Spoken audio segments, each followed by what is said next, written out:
So hello everyone, কেমন আছো সবাই? তো আজকে বানাবো ডালিয়ার খিচুড়ি। তো ডালিয়া খিচুড়ি বানানোর জন্য এখানে ডালিয়া নিয়ে নিয়েছি, আর নিয়েছি মুগ ডাল, আর এখানে সব রকমের সবজিগুলো কেটে রেখেছি, আর আদাটাকে একটু গ্রেট করে রেখেছি। তো তারপর খালি কড়ায় এই ডালিয়াটাকে একটু নেড়ে নেব। তো ডালিয়া নেড়ে নেওয়ার পর তারপরে যে মুগ ডালটা রেখেছিলাম, সেই মুগ ডালটাও একটু খালি কড়ায় ভালো করে একটু নাড়াচাড়া করে নেব। তো এখানে ডালিয়া আর মুগ ডালটা প্রায় নাড়াচাড়া করা হয়েছে। তারপরে আমি একটি ডিম ভেজে নিয়েছি। তারপরে এখানে ফোড়ন দিয়ে দিয়েছি জিরা আর লঙ্কা, তেজপাতা। তারপরে যেই সবজিগুলো কেটে রেখেছিলাম সেই সবজিগুলো দিয়ে ভালো করে ভাজা ভাজা করে নেব।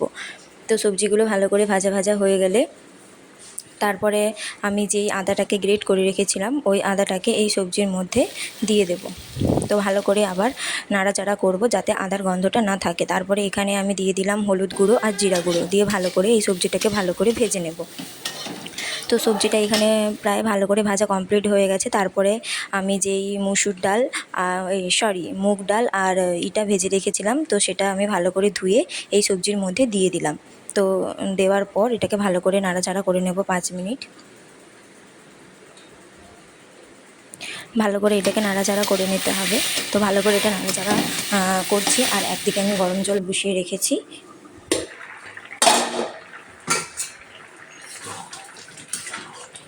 তো তারপরে এর মধ্যে আমি জল দিয়ে দিলাম পরিমাণ মতো। তো জল দিয়ে ভালো করে ফুটিয়ে নিলে আমাদের রেডি হয়ে যাবে আজকে ডালিয়ার